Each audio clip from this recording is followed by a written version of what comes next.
starter, so it's likely it's gonna go on and on into the evening. My prayer right now is that can it hold on when I get into bed and it starts again.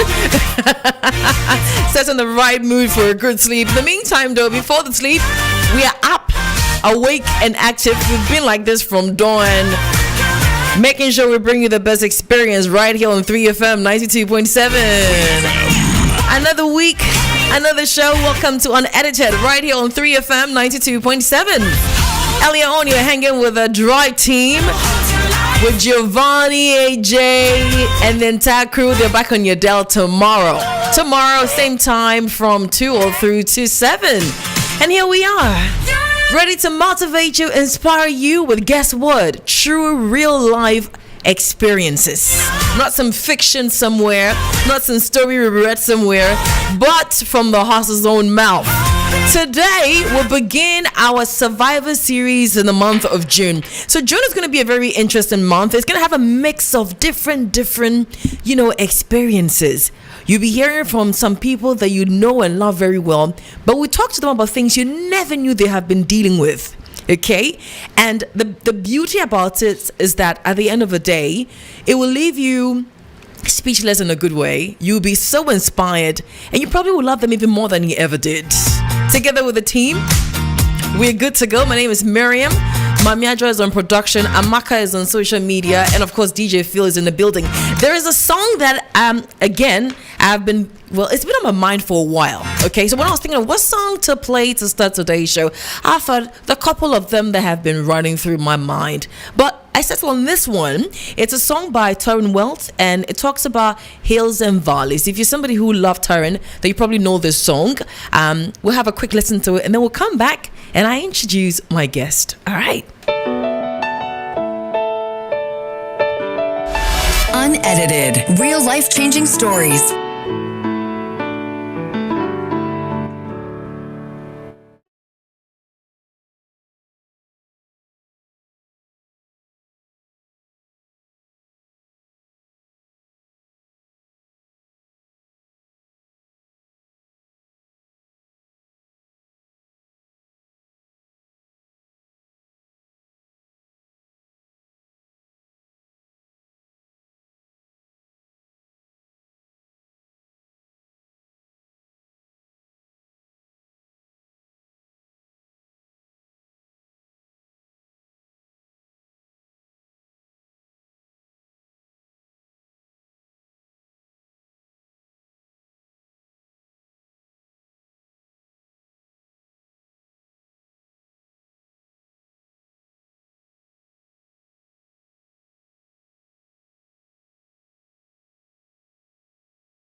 Down there, nobody's there with you. Well, he's there. And when you're up there on the hill and everybody's shouting you out, well, guess what? He's there as well. My guest has been to the valley and is trying to find himself up into the hill right now. Is it a correct description for your process right now? Yeah, the journey continues. The journey continues. All right. So that's a voice of John. John, let me just adjust your microphone really quickly. Could you try that again? Hi. Much better. All right. So the name is, you're going to help me pronounce the last name. John Asogonnde. Yes. I got this right. You got it right. Oh, nice. Well done. Great. Good to have you here finally. Thank you so much, Miriam. I'm not going to lie to you. When I posted your flyer, a lot of people sent me messages asking, is this for real? Is this for real? I'm like, well, yeah, we'll find out all the details tonight. Wow, interesting. So I can't wait to get into that part. But because there's a story behind how you got there. We're going to begin with that. So, Asogonnde means you're from which part of Ghana? I'm from the Upper East region. Oh, you're from the Upper East region? Yeah. Oh, nice. From a family of what? We are Busangas, and I'm from a family of 6. I'm the second. Okay. Yeah. Interesting. So you're a big brother to some. I'm a big brother to 4. To 4. I see. But you didn't quite grow up in the Upper East. No, in the Upper East, right? I actually grew up in the Volta region. Okay. In a place called KGB. Actually, that's OT region now. I know KGB. I'm from OT region. You're from OT region? Yes, I am. Wow. I'm from Budada. Budada. Yes. Cool. I'm sure you're familiar with that place. I'm from there. Oh, awesome. I see. So that's where you. School? Yeah, so I was born and bred in KJB. I schooled there from basic school all the way to SS. Okay. Then I came to Accra for university. I see. What kind of family did you come from? Strict, liberal? You could have your way with things easily. What kind of family was it? I believe my dad was very open-minded because he had traveled a lot. Oh, and okay. So even though he was a pastor, he still afforded us the liberty to explore, but he was strict, he was disciplined, but again he provided us that liberty to just be ourselves. I see. So it's safe to say that you came from a reasonably comfortable family. Yeah, I mean, financially you didn't lack much, right? We didn't. At least in that town, I believe we're very well to do. Okay. Yeah. So you were the popular families. I guess so. So Giovanni tells me that you have a history together. Yeah, Giovanni actually grew up there as well. Okay. And we were in the same church, so he was my Sunday school teacher. You're kidding me. Yeah. Giovanni was your Sunday school teacher. I feel, why are you laughing? I can't believe it, right? Not that he comes to it, but it's just very difficult reconciling the two right now. What kind of Sunday school teacher? I mean, just to digress a little bit, what kind of Sunday school teacher was he? He sang in the choir. Giovanni sang. Yeah, so on Sundays he actually led praises and worship and I see. Yeah, and we had this thing called Royal Rangers, Assemblies of God. So he was the leader and I was the captain. So every day I have to go to his house and go and follow up. It was really Are you kidding awesome me? experience. Yeah. Well, I mean, not that we're not proud of what he's turned out to be, but it's just like that. But so I mean, in that environment where you grew up, I'm sure you had dreams. What were you aspiring to be when you were young? Yeah, what I aspired to be when I was young has actually lived with me throughout my life. Okay. And it's become like my biggest ambition. Lucky you. What was it? It was one cool day like that in KJB, and if you know the place very well, it's a very quiet town. Everybody's just minding their business. Yeah. But there was this day they said President Rawlings was coming to town. And the streets were just alive. Everybody was excited, so I planned out I would also go and see what's happening. Okay. The day came, the whole town was jubilating, noise everywhere. I got to the park, I managed to climb some car or something. I stood up on the car just trying to get a glimpse of this man. Yeah. And then I saw Rollins over there on the stage, as he grabbed the mic and you're speaking, it was just phenomenal. I was like, wow, who is this man? Just his presence alone brought some sort of hope and possibility to the town. Yeah. And I was like, I want to become like that man. I want to become a person that wherever I go, my presence alone can bring hope to people. So you aspired to be a president. Yeah. And how old were you then? I was 6. You were 6. Yeah. And you wanted to be a president at age 6. I mean, not that it's a bad thing, but at age 6, a lot of us were thinking presidency level. Wow. It means, naturally, you've always seen yourself as a very charismatic person, because that's one thing that, was very obvious about him. His charisma was just infectious. Absolutely. And, it influenced me. Nice. So, and then after, when you did school in KJB until, university. Yeah. And then you came to University of Ghana? No, I came to Valley View University. Oh, you came to Valley View? That's a whole different story on its own. Interesting. Wow. And what did you study there? I studied human resource management. Interesting. And from when you, as young as you can recall, to the time that maybe you hit 18, did you ever had encountered alcohol in any way? Yeah, I did. That's what I say. It's a whole different story on its own. I started drinking when I was in high school. And in high school? Yeah. What? Palm wine? Akwetashi? Or what? What was the first thing I drank? I think it was Striker in that sachet thing. Oh. There was this striker drink. Yeah, in small sachets. Small like that. sachets, yeah. I think that was the first alcohol I ever tasted, and then we moved on to Smirnoff Ice because it was nice. So you bought this, or you were just sampling off somebody's purchase? I believe I bought it, but it was through the influence of a friend, peer pressure. We stepped out and everybody was drinking, so I was curious. I wanted to know what this was like, and then I tried it. And like I said, the striker was bitter, so I didn't even like it. I thought alcohol was not something for me. Oh, okay. But then we discovered Smirnoff, which I like the effect of it, because after I drank the striker, even though the taste was bitter, it gave me some groove, and I felt like I could do what I wanted to do. Yeah. So even though I didn't like the taste then, I like the effect. So when we found Smirnoff, and Smirnoff had the sweet taste, it became something we were always indulging in. Yeah, and so secondary school, I was drinking, and then I started smoking cigarettes as well. At secondary school? At secondary school. Okay, which secondary school? Oh, you don't want to mention? I can mention. I went to KJB secondary school. Okay. Right then, KJB. And so,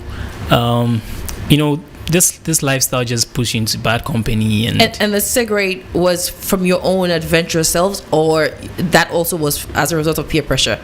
Peer pressure. Okay. But was out of my adventurous lifestyle, because nobody ever forced me to smoke. Yeah. It's just because I saw them smoking and I felt this was cool, and these were the coolest guys on campus. So if they are smoking, then it must be something that is nice. So I tried it, and back then again, cigarettes were just something I was using as a prop, smoke and then blow the circles. You just wanted to look cool. Look cool, yeah. And like I was saying, this obviously launched you into bad company. So it actually ended up in me being sacked from school. I was indefinitely suspended from KJB secondary school. Yeah. We left school without permission for a fanfare. We came all the way from KJB to Krobo Girls fanfare. We didn't go back the same day. Came to Accra, hang out a little. So by the time we go back to school, everybody found out that you were not on campus. John is not on campus anymore. So the next Monday morning, they call us to assembly. You are indefinite suspended. Well, and how did your parents take that? Yeah, so you can imagine your dad was a preacher as well, right? Exactly. It was terrible. The news spread across town. The pastor's son left school to go and dance Asogonnde in Krobo Girls. That was what was going around. Because around that time, Asogonnde was popular. So even though I didn't go to dance Asogonnde, it became it became the thing, and it was a very sad moment. So you had to go to a different school? I didn't. So I was in Form 3. We were supposed to do 4 years, but then I registered to write off deck when I was sacked.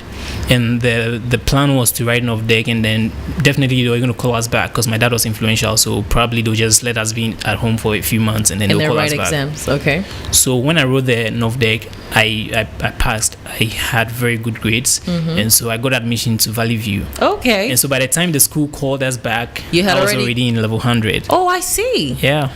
I get the impression that you're naturally a bookworm. I think you want to believe yourself. You want to believe that you're a bookworm. God has blessed me with some sort of brilliance. Absolutely. So did Valley View fuel this urge that was beginning from KJB, or it kind of like coiled it a bit? It fueled it. Tell me how. So when I got admission to Valley View, people thought, oh, okay, at least now he'll turn a new leaf. He's been sacked from school, but God being so good, he's been admitted to university. So yeah, good luck. Okay. But I saw it as an opportunity to just, explore all my fantasies, because now in the university, you don't have any supervision. Right. It's not like secondary schools where there's roll call and all of these things. And I had my own room in the hostel. So yeah, I thought this was time to explore all the things I wanted to do. And what are the things you explored? Ladies, clubbing, all of these things. When you came to Valley View, how old were you? I was 18. You were 18? Yeah. You had your first sexual encounter when? Oh, that was even before I came to Long before. Okay. Yeah, that was when I actually, the night after my BEC. Okay. That very night, I decided to try the real thing. And how old were you then? 15. You're 15? Yeah. Okay. Fast forward to Valley View. Yeah, so Valley View, the hostel I was in, all the guys there were smoking. And because I had already started smoking cigarettes and drinking alcohol, I didn't hesitate to join the party, but I was only doing cigarettes then, and these guys were smoking marijuana. Okay, at Valley View at the time. Yeah. And no shade to Valley View or anything. These are just personal stories. This is not a failure on Valley View's side. Right. My hostel was not even on campus. We were off campus. You're off campus. Yeah. Okay. So these guys were smoking marijuana, and they'll tell you, oh, marijuana is better than cigarettes. Marijuana is God's plant. It was given to us by the Almighty. So I was curious. I was like, well, let me try this thing they're talking about. And before I got to university, all the stories I heard about marijuana was that people who smoke marijuana go mad, or people who smoke marijuana are reckless and dirty and all this. But you come to university and you see very well-adjusted individuals smoking. You see these guys who look very polished, but they're smoking marijuana. So I was like, let me try this thing for myself and see what it's all about. So one evening, it was a party. I was bold enough to take my first puff at the party. Okay. And I loved it. You did? Yeah. How did it make you feel? You remember? I think laughter. I loved it a lot, and then it gave me some sense of confidence, and I think I thought I could actually think more critically. The first time I started smoking, I thought, it opened my brains to think widely. And appetite. It also gave me appetite, so I was able to eat more. Okay. Yeah, and so the very next day after the party, I was looking forward to smoke again. And this was you still in your first year? Yeah, first year. Very first semester. Okay. I was looking forward to the next day, and this time I was just smoking like a puff or two, and I'll be fine. On campus or at the hostel? At the hostel. Okay.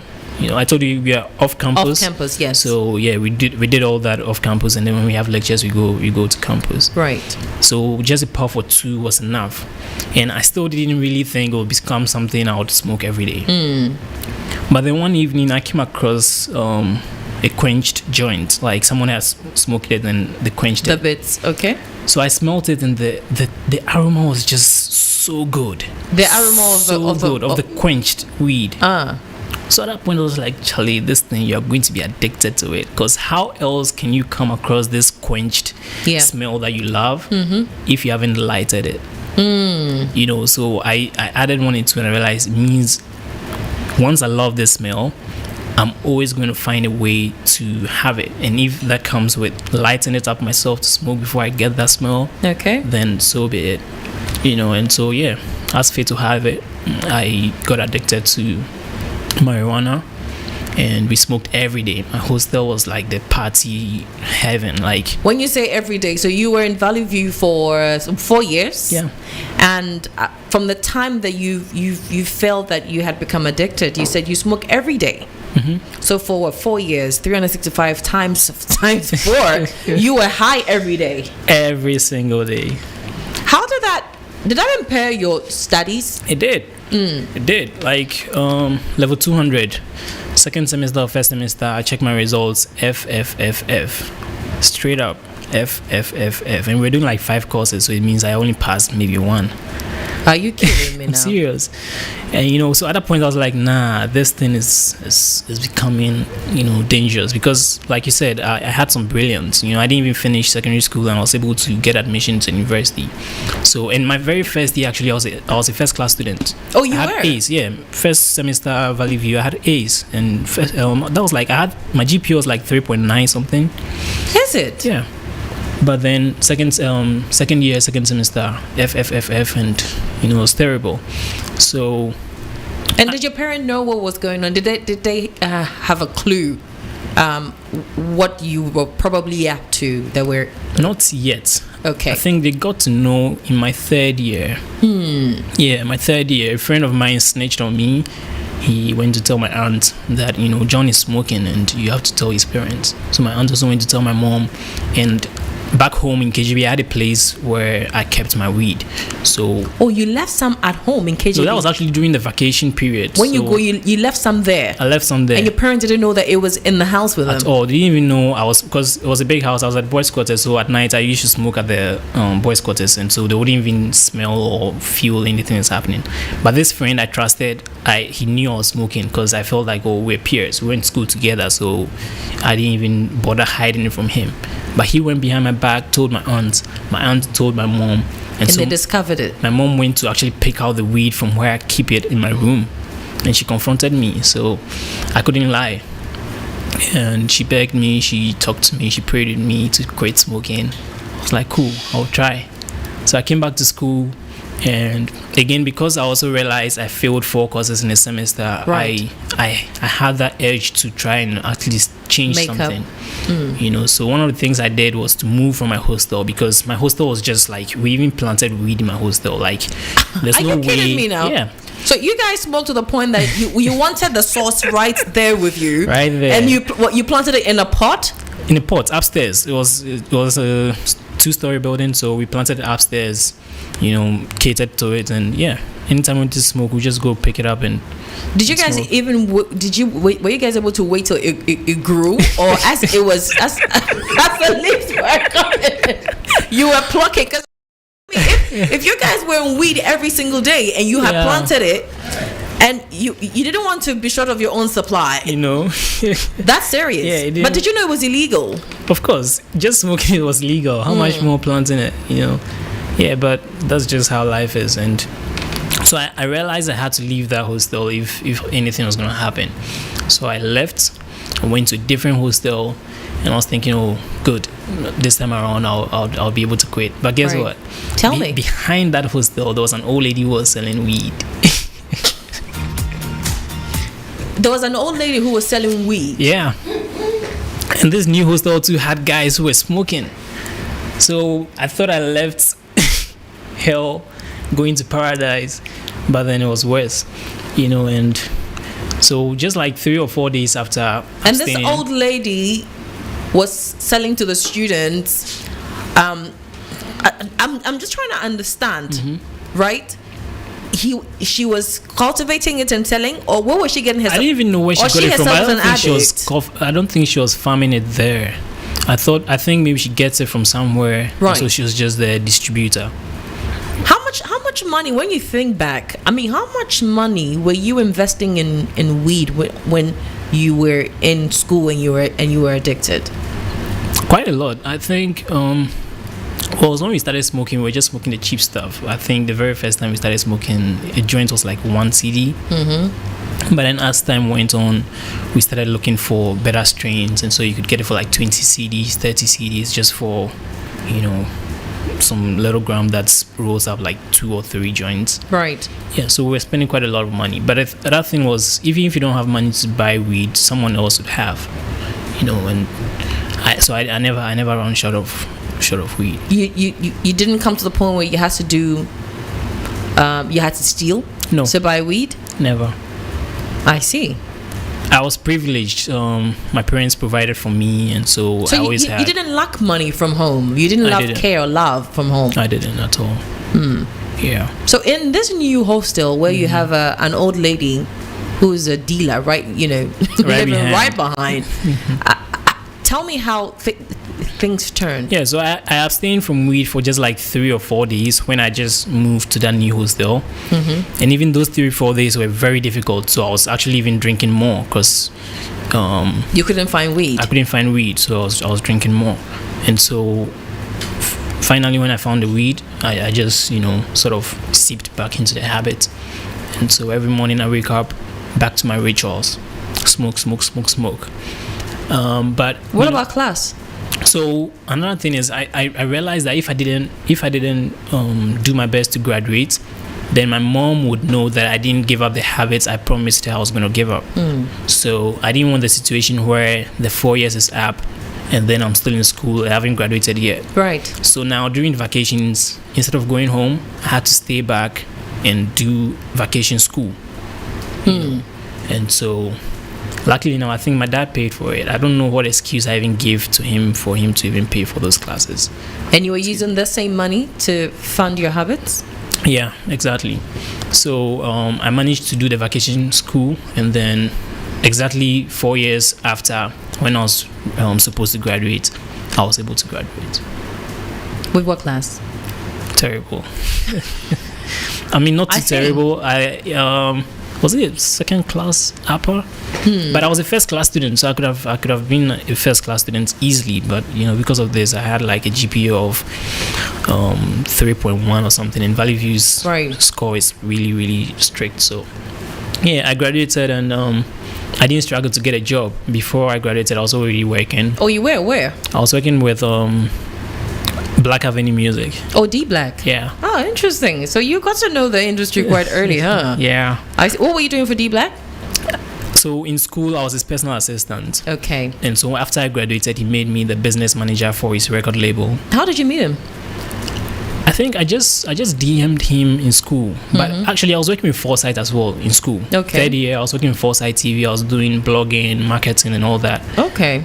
Sort of as an internship because I loved entertainment, so I'd always go to Foresight TV and just help out with everything I wanted to do there. And so I DM'd D Black, but obviously anytime he came to Foresight TV, he saw me there. Okay. And so eventually he made me his PA. And so after school, I didn't have to apply for a job. He just instantly made me a business manager. I see. To go from there. Interesting. I mean, so you now at this point you were in an industry that is very upbeat and there's a lot of. I mean, there's something happening every minute, every second, and all of that. Every time. Did D Black know about your growing addiction at the time that you started working with him? So the thing about me is I had a dual lifestyle. Even though I was smoking and all that, I was still very focused and still very polished. You'd always find me in my suit. So even in the nightclub, I'm always wearing my suit, and if he gave me any job, I was able to deliver. But of course, as time went on, when marijuana started taking toll on me, he saw it and he was concerned sometimes. He told me, "Oh, Charlie, if you slow down, if you do this, you will slow down." But like you said, it's an industry where such things are normalized. So it wasn't even his place to say it, because in the studio, people are smoking. In the nightclub, he owns a nightclub, and I was working there as well. So there's no way he could have told me to stop smoking. So yeah, that environment just provided the perfect sort of ladder for me to just keep going. So then it means that your association with Black Avenue at the time that you joined exacerbated the problem for you. It made things even worse. Would you say that? Because I mean, we're just talking about the fact that it's an industry where a lot of things happen. Yeah. There's partying. There's a lot of every minute, every second, something's happening. And I mean, you're with a record label where there's music. You've just said that in the studio, people come in and the smoking and all of that. Do you think that contributed greatly to your growing addiction? It did, but I wouldn't want to put the blame on them, because one would also think that going to a school like Valley View is supposed to be a Christian school. You wouldn't even encounter such things. So I think it's just choices. Right. Everybody has choices to make. So even though I was in that environment, if I choose not to smoke or if I chose not to live that life, I could have excelled. There were people in Black Avenue who didn't smoke. Okay. So yeah, that environment actually played a role, but it was also because of my own personal choices. Was weed readily available for you at Black Avenue? It was readily available. There was no time I didn't have access to weed. And this time around, because I was working, I had my own car, I had money. So we're actually affording, even more expensive weed. So I could drive I was at North Kaneshi. I could drive from North Kaneshi to Aveno easily. That's the base. So you get weed from there. Sometimes from North Kaneshi to Osu, to Labadi, everywhere. Just, sourcing out this expensive weed. I mean, which part of Accra has the most, how do I even put it? Potent. Yeah, I mean, which part of Accra is heavily, I mean, from your experience, heavily dependent, or you find a lot of weed? Osu, I think. Osu. But Aveno is like the headquarters. But people take it from there and then go to Osu. Osu is like the nightlife capital, so everything is happening there. When you think about what at that stage of your life, what did you think of yourself? Did you feel I had arrived? This is the life that everybody else wanted, and I was there, and I was living it. Yeah. Or you're not sure what was going on with you. So it's two things. I was living my best life, and like you just said, people admired such a lifestyle, celebrity, social media, posting all these flashy things, going to nightclubs, going to award shows. So it was flamboyant. It was exciting in the public's eye. But also because of the upbringing I had and the ambitions I had as as little as 6. Yeah. And the things that formed my life, I always felt miserable. I always felt like I was lost. So I was even in the midst of all the fun and all of that. Yeah, in the midst of all these things, like I would always feel miserable and feel lost. Like, nah, this is not the life for you. But I just couldn't help it, because that was the situation I found myself in. In your book, I mean, the book you wrote about breaking up with Mary Jane. Mm-hmm. I haven't seen anyone write so beautifully in a while.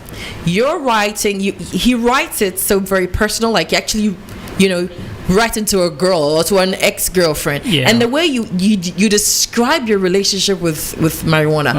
At what point did you decide that, look, I don't want to be this John who is addicted to marijuana any longer? When did that awakening come to you, and how did it happen?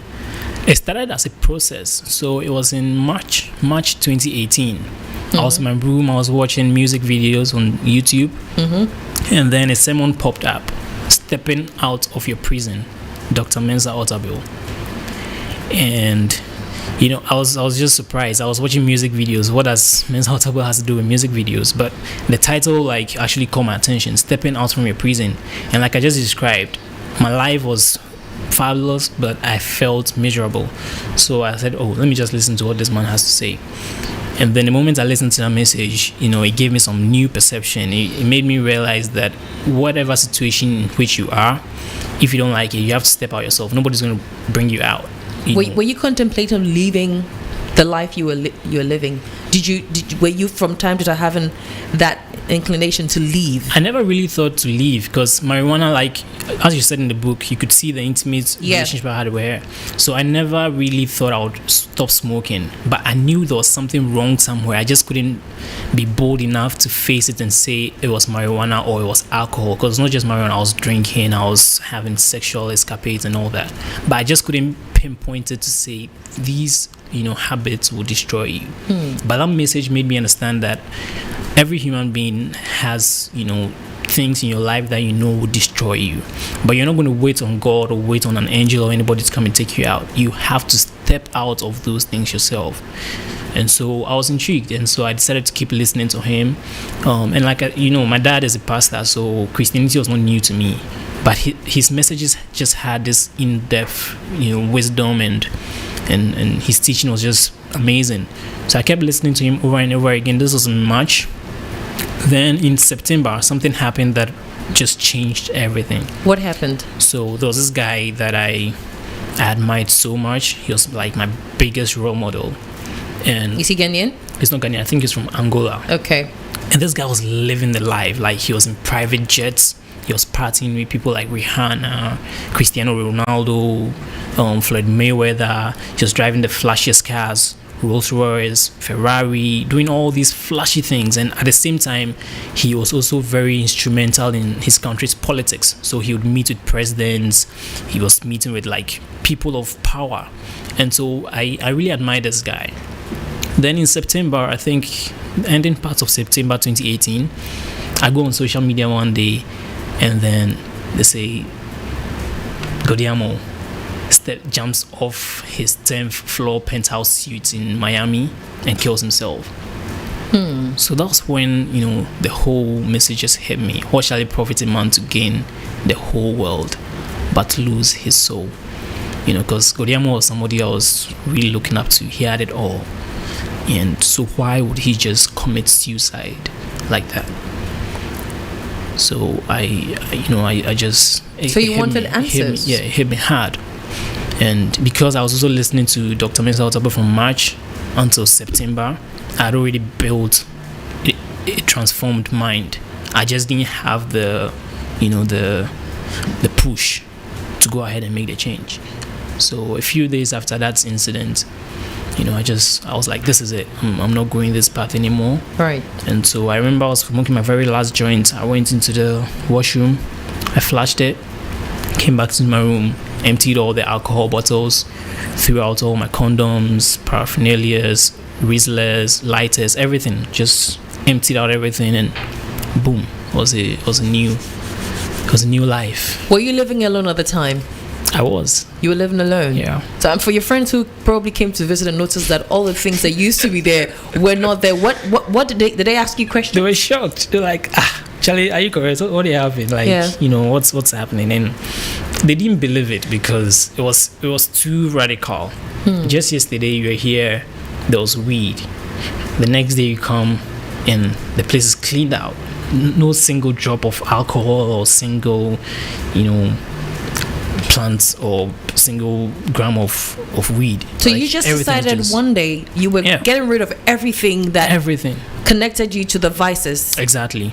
I mean, for a lot of times when you listen to or watch interviews with people who have walked your path, they would say that, well, you've got to do it slowly because you go to relapse. Is that how it should work, or? I don't think so. I think I think cold turkey is the best way because I mean, look, there's no point doing it once in a while. It's like taking one step forward and 2 steps back. Right. And I could have just stopped smoking and kept drinking alcohol, but I realized that these were all connected. So if I was still drinking alcohol, sooner or later I'll still find myself back smoking. So I had to do it away with all of them, and so that's what I did. I just cleaned it out and you started a new leaf. Yeah. Just like that. Putting all your past behind you. I'm sure people around you didn't even think that you were being real.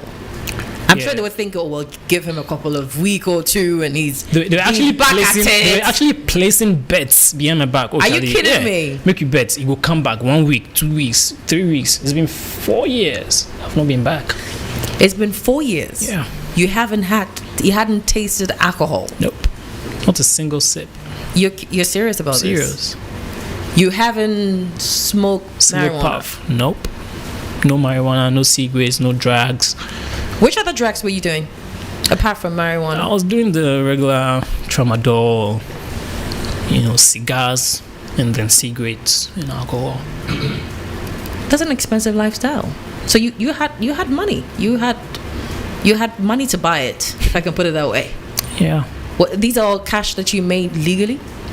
Yeah, obviously. I was working in a legitimate business. You weren't selling some of the drugs? You weren't selling drugs? Not at all. Was I? Nah. Hey, I'm not the one to answer that. Or at some point you sold a bit to keep up your lifestyle. I don't think I sold, but probably maybe I'll just have extra. You got tipped for it. I'll just have extra, and so when I'm in the nightclub and somebody wants some, it probably just sell to them a bit higher. But I wasn't a dealer. Like my personal stash. If I had my personal stash and someone came and the person wanted weed, because I understood the craving, I'll sell to you and then just make something extra. Yeah. I mean, let me ask you this. In the space, and I'm asking you this because it's the industry that you have spent most of your time in. Yeah. Your working career and all of that. How volatile is, the art space, the showbiz space, as far as drugs is concerned? Is it overrated, or we're actually underrating the influence that drugs has on this industry? Let's have a very candid conversation here. I think we're actually underrating it. We're underrating it. Yeah. It's far more dependent on drugs than we think. Yeah, because it's like the thing that brings them together. Like in the studio before they record, like they're always rolling up, in the nightclub before anything happens, they're rolling up, they're drinking. Alcohol is a constant. Yeah, so I think we're underrating it, but there are still some people in the industry who have managed to stay sober and to stay clean. Kudos to those people. But yeah, the majority of people are really, really dependent on drugs. You said D Black was concerned at a point. Mm-hmm. Did he help you to deal with your new path? Did he even know that you had taken the decision to quit smoking and drinking and doing drugs? Oh yeah. Oh, he knew it. He knew it. So what role did he play in helping you find your new self? He allowed me to be. He didn't really do anything extraordinary. But obviously we just grew apart, because now every night when they're going to the club, John wants to go to the church, or John is in his room reading Bible or reading some book, and it wasn't just clicking anymore. So I just had to resign from the company, even though we had a very cordial relationship and respect for each other. Till date, we're still very cool, but the environment was just not, conducive for my new set of values and morals. On your new path, when you were finding yourself, I'm sure there were some very challenging moments, because I don't want to believe it was all roses from 2018 up until today. Not at all. I mean, there might have been temptations that left you in a place of, should I go back or should I stay? Did those moments happen? A lot, a whole lot. Share some with me. Well, the funny one, just like two or 3 weeks after I stopped smoking, there was this girl I was chasing for a long time. Like, she was really pretty, I loved her, and she was always tossing me. Then one day I'm in my house, she was like, "Hey, are you home? I want to pass by." This is you trying to be a new man. This is you trying to be a new man. Trying to be a new man, and I'm like, wow, like why this time, Yeah. But I still actually told her to come, and You told her to come. She came. Okay, what happened? So she came. She was looking all good, like. I don't know if someone told her to come and tempt me or whatever. She came looking all good. She had weed. She had like some really good, like potent smelling weed. And she came. So we're in the room, and she was surprised I didn't initiate anything. She started rolling up. She was like, "Oh, won't you?" She knows I smoke, so what's up? Why are you not trying to roll up with me? I'm like, "No, cool." And at that time too, I didn't want to make it too obvious that, oh, I'm a holy man. So I was trying to entertain her, but then I was fighting deep within me. You can't do this, because the moment you do this, You're going back again. Yeah, it just cancels out all the work you put in these past few weeks. So in my head, I was just saying a prayer: God, let something happen. God, let something happen. And out of nowhere, I think a war gecko or something started climbing up the wall. And this lady happens to be very scared of war geckos. So immediately she ran out of the room. She's like, "Look, she has a phobia for war geckos, and she cannot, she just can't." And I was like, wow, this actually is God, because maybe if she had stayed in the room with me consistently for over a time, I probably would have just fallen. And I don't know if God sent that war jacket to just, scare her out. So she came out, and we stood out for a while, and then she just left. And that was it. Like that moment actually made me realize the amount of strength I had built, and one other thing I did was fast. I fasted for like 21 days, so that also built my resilience. If I was able to say no to food, how much more weed or a woman? This food is something that is basic need. Everybody needs to eat. So if for 21 days I've not eaten, then there's no way you can tempt me with weed or with any other thing. Interesting. So I'm in the studio with John Asogonnde. Did I get it right? Yeah. I've been practicing in my head. He's been sharing with us, and we're still talking about his journey from, surviving addiction and finding himself. There's still so much to talk about. He shared with us his days in uni and how he got into the showbiz business and how that took a toll on his addiction. Here's what we're going to do. Another news will come up at 8. We'll have the news, and we'll take about just 20 minutes of our coffee's time. Please forgive us, so that we can stretch this a little bit longer, and then have you also call into the show as well. So let's now talk about the role your parents played. From what you tell me, they didn't know too much about the phases you were going through, but at the time when you resolved that you were going to stay clear of these vices, did your mom know about it? Did your dad know about it? Did they help you? They were proud of me. Like, they were so proud of me. And like I said, I had to resign from the company, and so this actually the sacrifice I had to make, because D Black was providing me my accommodation, salary, everything, but I had to resign and leave my accommodation and go and find some ghetto in Adabraka to stay. Can you imagine? Because my parents are not even in Accra, so that was tough. But I just had to make that sacrifice because I knew. So how were you surviving with paying your rent, money? Yeah, that's what I'm saying. My parents were very helpful, because during this period they were still trying to support me here and there. And then of course God will never forsake you. God, that's one thing that was just clear. I took that bold step to walk away from this this world, just believing that God will provide. I didn't have any other source of income anywhere, but I just believed that God would provide. And yeah, by His grace, He provided. I got contracts here and there. Before I knew it, I started my first company. And yeah. What were you doing with your first company? So the company is called J2 Global, and it's a branding and marketing firm. Okay. I have skills in branding and marketing, social media, printing. So I just set up this company and then started doing brand identity for people, graphic designs, website design, Right. logo printing. Yeah, and so I was able to survive on that. And during this period, which other temptations came your way? Money, when you're broke. Because you're somebody who has seen money before, Yeah. and you've seen how to get money, and you've seen who to go to get money. You know. But you've decided to put yourself in a place where you don't want to have anything to do with the same people who could help you, keep going. Yeah. So how are you? So that was difficult because I had godfathers who had money. Like I could just go to them and then they would give you. But this time around, I was not encouraging their behavior, and they didn't even feel comfortable with me around because they feel like, you say you know to smoke again, so why are you coming to me or something? Right.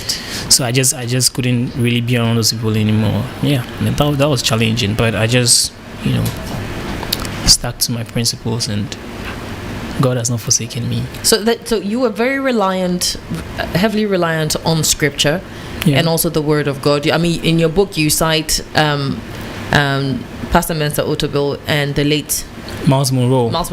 as Yeah. well. So you started worshiping in ICGC, or I did. Oh, Right, you did. right there Okay. in Christ Temple where Mensa Otabil himself is. I started fellowshipping there, and yeah, I've been there for the past 4 years. Did you get a chance to meet him in the beginning?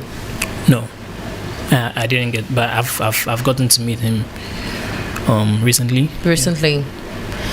Was there a specific message for you? I mean, when you started, finding yourself again in God, was there a specific assignment for you that you realized? Did you understand why you were going through the phase you were going through, and why you had been through what you had gone through? Or you're still discovering that? Of course, I'm still discovering that, but I feel like all the experiences I had would play out in me, also influencing other people and impacting others. And that's the reason why I started my business, my new business, the non-alcoholic bar. Yeah, we'll get into that. Yeah. And also like entertainment, I still have a lot of passion for entertainment. So, as time goes on, I'm going to be venturing into other things in that sphere and hopefully do it cleaner than it's been done, on the other side.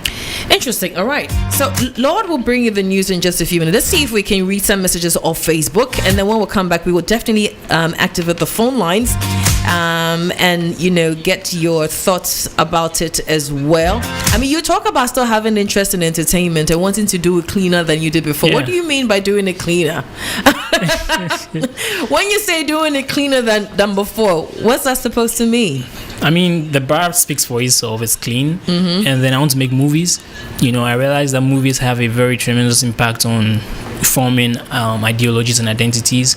And so I want to make movies that can inspire people from childhood all the way to adulthood. So yeah, I'm really, really particular about making some good movies. Before we take the break, let me ask you though. I mean, there's a lot of conception that we hear about the effects of weed. I mean, some would say, oh well, it opens up your mind, you become more brilliant than you are, you become more creative, you become more confident. Is any of this true? It's not. I've been there before, and it's not. Like I also fell into that trap, and I used it on a lot of people to initiate a lot of people into smoking. You initiated a lot of people to I was smoke. initiating a lot of people. So what did you ladies. tell them to initiate them? Like, Charlie, this is dope. Look at how look at how smart and how smooth we are with things. Like just smoke it because it's the best. It's the best feeling. That was what you were telling people. That's what I was telling people. But in reality, it was all an illusion. That's what it is. Because if you have to even depend on weed before you can sing, then you're not talented. Your talent should be able to come from within. You shouldn't depend on something before you can perform. And that's what it is. We now dependent on the substance to be able to function. I couldn't wake up a day without smoking. I had to smoke before I can even eat. But that's not how life is supposed to be. You can depend on substances to function. You should be able to function without the need for some of these things. So it's an illusion. It's never true. Marijuana doesn't make you smarter or more creative. None of that. You can argue about the biggest musicians in the world who probably smoke, but I would also tell you that that's probably not even their best output they're given. So it's an illusion, and it's actually been scientifically proven that over time marijuana just sort of makes you forgetful. It alienates your ambition, your focus, your willpower. Yeah. Are there a lot of our musicians who are dependent to create? A lot. You don't think they're being very creative enough? And if they were not dependent on that, they wouldn't be any better than they are? Or you think they would be better if they were not dependent on it? Well, I can't speak for them, but I can speak for myself that although I thought marijuana was making me more creative or better, I've realized that even without marijuana, I've been able to perform 10x than I used to perform on the substance. So just by that yardstick, I can it's assume just a myth. That All right, Lord joins us for the news at 8, and then we'll continue this conversation. Imagine a non-alcoholic or non-alcoholic bar. We'll talk about that after the news. Unedited with Miriam. Real life-changing stories on 3FM 92.7. Unedited.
By the staff of the Judicial Service, independence of the judiciary, delays in appeal processes relating to contempt of court, legacy of the nominee as the Chief Justice, what we can expect of her, delays in reasoning judgment, and a host of others. The Speaker, after about 3.5 hours of grilling by members of the committee, members concluded that the nominee in public came to the conclusion that she showed character, competence, and dexterity in the knowledge of the law. She pledged to interpret the law without fear or favor if approved as the Chief Justice of the Republic of Ghana. The committee therefore recommends to the House to adopt its report by consensus and approve Justice Gertrude Araba Isabasa Kitokonu as the Chief Justice of the Republic of Ghana. Still in Parliament, Majority Leader Osei Mensah Bonsu says The Majority Caucus will have to meet again to decide whether Finance Minister Ken Ofori-Atta must be sacked by the President or resign.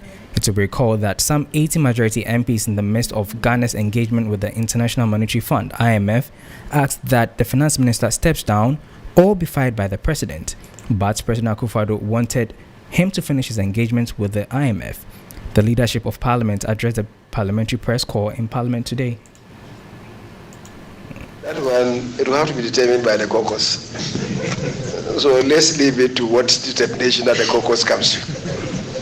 As you rightly said, it was started by a few people. It became the position of the entire caucus. The entire caucus may have to engage to see what it is that must be done going forward. That's my response. That's my that, as you rightly said, have we finished our engagement with the IMF? The President said, let him conclude our engagement with the IMF. Have we finished our engagement with the IMF? That's another question. Anyway, so we are where we are, and we prosecute it even when it becomes necessary. That's it for the news update at 8 p.m. on here on 3FM 92.7. My name is Lodi Dwasari. Do stay tuned because Miriam continues with the conversation.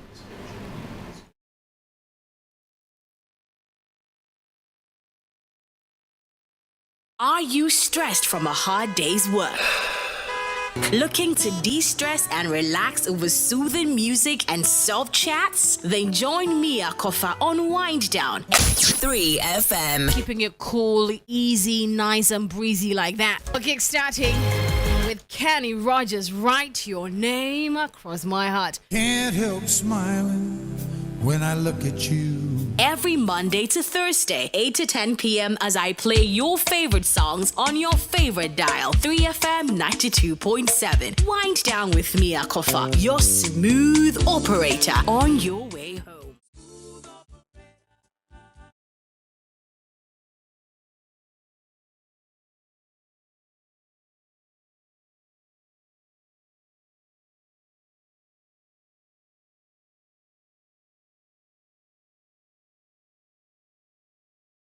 Keeping it real. But it's the same DJ who plays for Keeping It Real. This is unedited. Yes, it is with me, Miriam. We had to take that quick break for the news at 8 so that we can wrap up our conversation with John, our guest in the studio. So today is the first of a series of, survival series. And our focus today is overcoming addiction. John Asogonnde is sharing his journey with marijuana and alcohol and finding himself. And we're just loving the story. So before we went on that quick news break, you were telling us about wanting to do showbiz, but this time wanting to do it clean. Yeah. Right? I'm sure that's the idea behind the new business that you're pushing. Right. Hidden bar. When I posted the flyer, I mean, I could read a lot of messages people sent to me about, oh, is this for real? Is this true? I've been longing to see something like that. Yeah. When you say non-alcoholic bar, and I've seen some of the pictures that you've shared with me, it looks like a normal bar. Exactly. And it has what looks like everything you'll find in a regular bar. That's the vision. We didn't want to compromise on the excellence or the sophistication and euphoria that comes with going out, just because there's no alcohol. So the vision was to create a space that still looked fun, still had a lot of fun going on, but then you're not tempted or under pressure to compromise on your well-being or to get into these vices, and that's what we're doing with Eden Bar. Did you have any health complications as a result of your addiction? No, I didn't. Okay, because in your book you talk about tightness in your chest, that some pages where you talk about feeling like burns in your chest. Was it as a result of the smoke or? Yeah, well, okay, so I didn't say it's a health complication because when I used to smoke, I had some of those feelings. Okay. But right after I stopped smoking, I was made brand new. Like I was totally healed. And I say I don't have any of those because I know some people stop smoking. They have to go to the doctor or go to a rehab to, sort of sort of undergo healing, but mine was just done through the grace of God. I gave my life to Christ. I prayed, I fasted, and then I was just washed anew. So I didn't have any complications. I see. And this non-alcoholic bar, is it mobile? Is it, or it's permanent? It's permanent. Yeah. You have you have a space in Tesano, and it's a very beautiful place. People come out there to have fun. We have several different kinds of activities lined up throughout the week. Okay. So from Wednesdays we do the game nights, Thursdays we do movies, on Fridays we do karaoke and open mic, on Saturdays sip and paint, and on Sundays live band. Interesting. You've got it all figured out. So I'm sure that you would probably may have hosted some of your old friends. Have they been curious enough to come and see what you're up to? Some of them have, actually. Oh, some have. Yeah, okay. Some have. Yeah, and they loved it. I mean, they realized, as I was saying, my experience back there, I think really played a lot to make me be able to realize this vision. Okay. Because I understand how the nightlife works. I understand the exact, techniques and skills needed to make it work. So from the mixologist in my bar to the waiters to even the curation of the cocktails, the names and the ingredients that go in there, these were all things that I really put so much effort and research into. And so everybody that's come there, even though they might still drink alcohol, they're still very impressed with what we have going on. Interesting. So your friends from before who you would usually will step out with and all of that, when they come in there and they taste your cocktail, what do they tell you? What kind of feedback do you get? Actually, you won't tell me, say, hey, alcohol know this inside, like for real? Like they're surprised because we have all the spirits. We have whiskey that is 0.0. We have vodkas that are 0.0. Charlie, that's what I don't quite understand. How does that work? I mean, how do you have whiskeys without? I want to try. This week I'm gonna come try it. Maybe this weekend. Actually, we're on a break right now, but once we open, you can come. I can't wait. Yeah. So, companies have realized that a lot of people are drifting away from alcohol because of they want to live a better, health-wise. Okay. So that's what is motivating all these companies to go into the production of zero option beverages. Okay. So we have multinational beer companies like Guinness, Heineken, all of these are making 0.0 beer. So you have a Heineken that tastes just like the original Heineken, but there's no alcohol. There is no alcohol. And then you have whiskey from some of these companies that are also investing a lot into getting that sophisticated taste, getting that bite, getting that smell and everything, but then it's without any alcohol. Have you thought about rolling out programs to help young people like yourself dealing with addiction, dealing with alcohol addiction, substance addiction? Yeah, I have. And one of the things I have been doing is touring secondary schools. So in collaboration with the Full Gospel Businessmen's Fellowship International, we visit a lot of secondary schools across the country, mentor them, speak to them. We've been to several of them: Presec, Koforidua, Ganas, Hebrew Girls, Winneba. We've been to several schools across the country. And at Eden Bar too, we have interventions like that where we meet people undergoing addiction, and then we try to help them. And some rehab centers as well. I've been to almost all the rehab centers in Accra. In the schools, do you get a lot of young ones reaching out to you for help? I do. Actually, it's scary. Like, you would be surprised what these people are doing in secondary schools. And one killer thing there is pornography. A lot of them are hooked to pornography. And so we go there and then they come to us, they talk to us about it. They're like, this is my struggle, this is what I'm going through, and I want to be able to change. But then they're able to take inspiration from some of us who have been there before. But then God being so good, we've been able to step out of it. And so that actually brings me fulfillment, because I believe that's what I've been called to do. Interesting. I'm going to activate the phone lines briefly and have you call in if you're doing the listening right now. I'm sure you may have a word or two or maybe a question to ask John. And if you're needing help in overcoming addiction as well, you may be able to share a tip or two that may help you. Okay, 2 numbers you can call us on: 0559 242717. That's 0559 242717. The other number is 0556 910154. That's 0559 242717 and 0556 910154. If you have a question to ask John, I'm sure he would gladly answer it. Or if you have a comment or an advice as well, then you can also call 0559-242717 and 0556-910154. How are you using social media to advance your cause?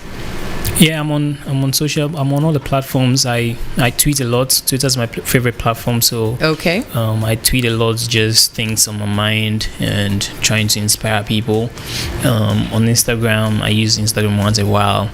On Facebook as well. So I just put my thoughts on social media, and I believe people get inspired by reading what I have to say.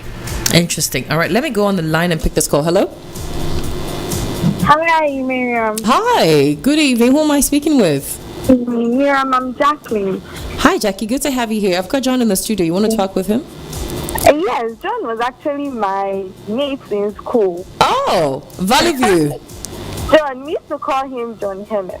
Yeah. I see. He can hear you. You want to say something to him? Hi. Well, John, I just want to say I'm so proud of you because I know you from way back in Valley View, and I'm super proud of what you have become now. Thank you so much. I know you're wondering where Jackie. Yeah. Hey, Jackie, OBK's friend. Oh, wow. Where are you now? Where am I now? We'll talk about Cool. All right, Jackie. I'm so proud of you.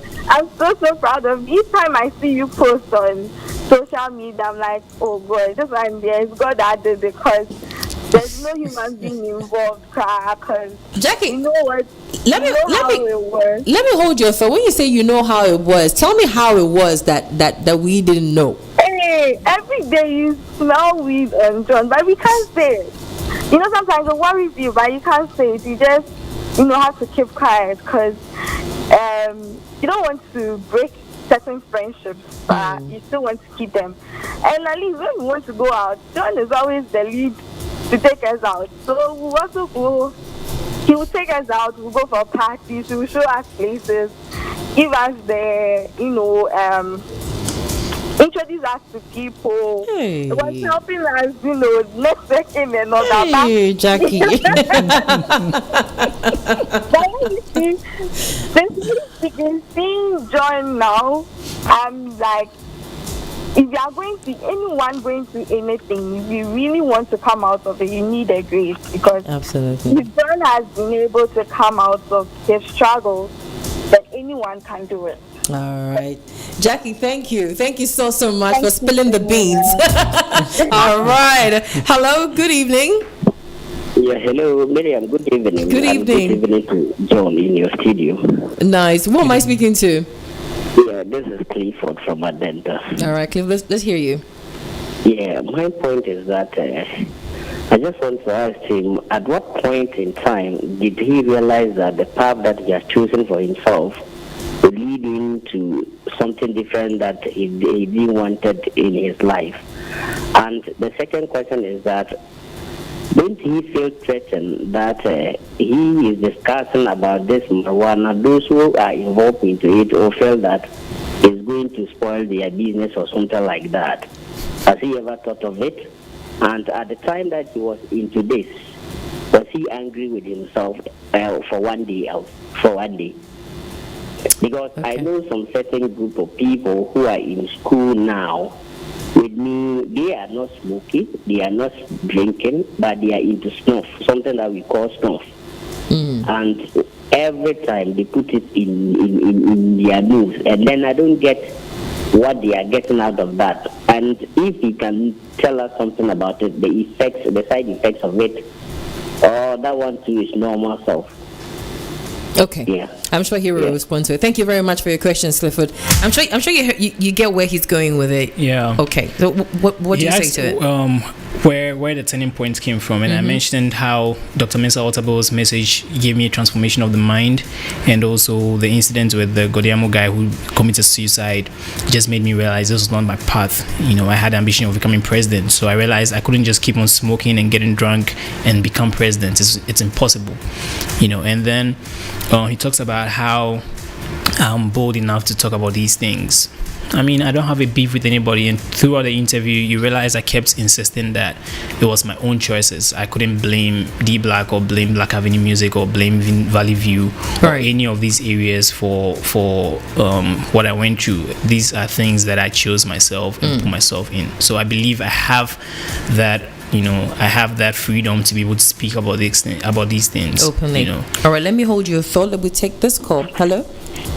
Hello. Hi. Good evening. Good evening. Yes. Who am I speaking? Good evening. Who am I speaking with? That's Ella.